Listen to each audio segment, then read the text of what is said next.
Olá para você que nos acompanha no Jornal Diário dos Campos. E hoje o quadro DC Entrevista vai falar sobre tratamentos alternativos para a Covid-19. Para falar desse assunto, a gente trouxe como convidado o médico pneumologista Pedro Compasso. Em Ponta Grossa, logo no início, a gente teve o comércio fechado, como todo mundo sabe, né? E os gráficos mostraram que o município retardou o número de casos se comparado a outros municípios aí do estado. Porém, agora a gente já está com um número considerável, já estamos com um número considerável aqui de casos na nossa cidade. O senhor, como pneumologista, como está avaliando o quadro da situação atual aqui em Ponta Grossa? Veja, a estatística ela é facilmente não interpretada, né, de forma correta. Quando nós só somamos os casos, a gente vai ter um numeral no final do raciocínio muito grande. Porque não tem como você tirar da estatística os primeiros casos. A nossa estatística importante não é o quanto de casos nós temos no total. Porque boa parte desses casos se curaram. Boa parte desses casos não estão mais internados no hospital, não estão mais concorrendo pelas vagas. Então nós temos que ter qual a quantidade de casos por dia, qual a taxa de internação desses pacientes que estão positivos ou com forte suspeita, e qual é o nosso índice de óbito, que em Ponta Grossa é muito pequeno, comparado a qualquer cidade desse porte. O índice de óbito por coronavírus ou suspeito de coronavírus em Ponta Grossa é muito pequeno. E nós temos que considerar também o percentual de pacientes que se recuperam e que efetivamente vão para casa. Alguns desses pacientes que internam, eles internam com suspeita e depois eles negativam, são casos descartados. Então, a nossa cidade ela teve alguns grandes benefícios, ao meu ver. Eu não sou um gestor público, eu não sou nem médico sanitarista para poder entender desses fluxos com tanta propriedade, mas sou médico. Eu vejo o paciente na realidade, né? Eu vejo o paciente na minha rotina. O que eu consigo entender é que nós tivemos algumas sortes em relação ao coronavírus. Foram sortes por acaso e foram sortes por políticas públicas de verdade. Todos os hospitais da cidade se uniram com o mesmo protocolo de tratamento. Todos os pacientes da cidade eles foram direcionados para seguirem um fluxo específico. Procura direta do paciente que não tem plano de saúde, eu me refiro. Procura direta, unidade de saúde, UPA. Esses pacientes, esses locais fazem as grandes triagens e eles podem ser encaminhados para a tenda do hospital regional para serem triados para entrarem ou não no hospital regional para serem admitidos. E aí, uma vez que estabelecidos os critérios, eles internam nesse hospital e ali recebem o tratamento e a confirmação ou não da doença. Então, esse fluxo na cidade da saúde, ele favoreceu que houvesse um diagnóstico rápido, uma oferta de tratamento rápido e um dinamismo nos internamentos. Então, isso favorece que nós tenhamos diagnósticos precoces, tratamentos precoces e um índice de óbito pequeno. Isso é um fato. Os casos aumentam? Claro que aumentam. Se você somar desde o primeiro até o último, você vai ter um número grande. Mas esse primeiro já está em casa. Esse primeiro já está trabalhando, esse primeiro já voltou à sua vida normal. Quantos casos por dia nós temos em Ponta Grossa? Quantos óbitos nós temos ao longo desse tempo? Não que eu esteja querendo minimizar o problema, de forma alguma. Não estou querendo dizer assim, não morre muita gente em Ponta Grossa e por isso está tudo bem. Não. Não é isso que eu estou dizendo. Estou dizendo que os casos aumentam e, pessoal, vão aumentar mesmo. Não tem cura. A cada dia vai aumentar. Se você comparar com caso 0, com caso 1, a cada dia vai estar maior. O que nós temos que ter é consistência nas medidas de controle. Primeira medida, e a mais importante, evitar que eu pegue de você, você pegue de mim. Então, a gente criou uma forma de eu não ter contato com as suas gotículas respiratórias, não ter contato com a sua mão, não ter contato com a sua respiração, com a sua tosse, com o seu espirro. Onde você pegou, eu passei álcool na mão, beleza. Então, eu estou criando medidas onde a transmissão não existe. Isso impacta lá no final no número de casos.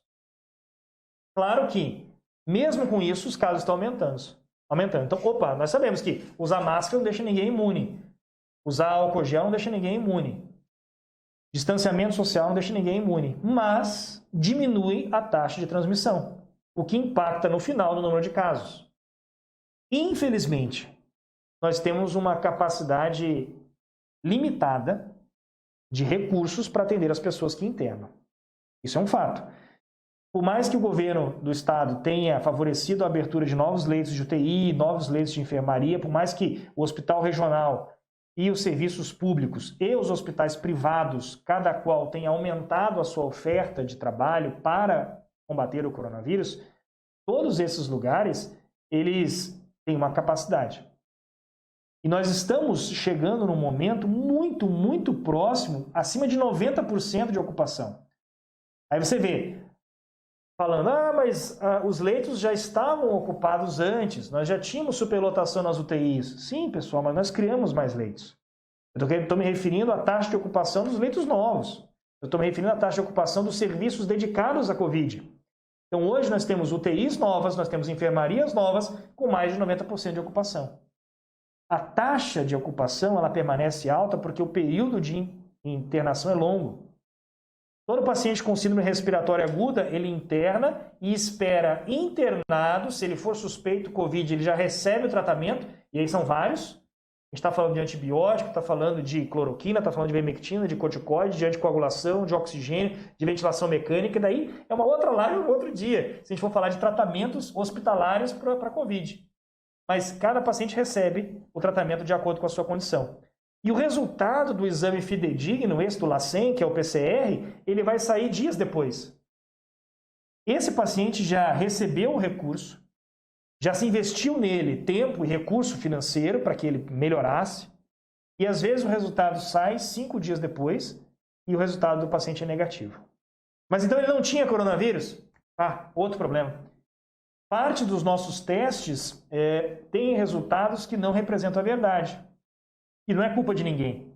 O vírus tem que estar numa concentração específica, num dia específico, ou os anticorpos que a pessoa produziu tem que estar numa concentração específica e numa oferta específica.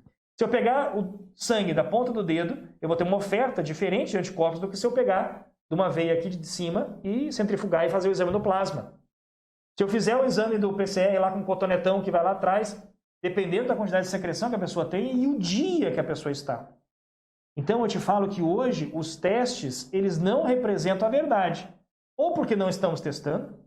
Sim, a gente testa pouco e sempre vai testar pouco. Não existe testagem em massa.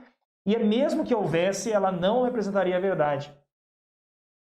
55% de eficiência, de eficácia, de acurácia, quando eu vou testar na ponta do dedo o teste rápido. 55%. Estou falando de um negócio que metade dos resultados não dá para acreditar. Quase 50% dos testes não são eficientes. O teste do SWAB, aquele que é do cotonetão lá, nós estamos falando de 65%, 70% no máximo.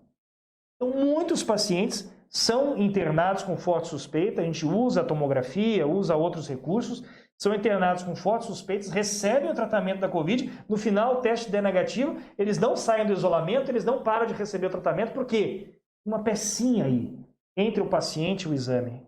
É o médico. A equipe de saúde, no sentido do médico fazer esse diagnóstico e manter ou não o tratamento, e toda a equipe de trabalho, de enfermagem, nutrição, fisioterapia, laboratório, a tia da limpeza, todo mundo faz essa pessoa ficar viva. Então esse é o panorama.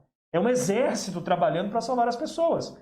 Numa condição onde não tem teste eficiente, onde não tem tratamento protocolar, provado que funciona, e daqui a pouco não tem mais vaga.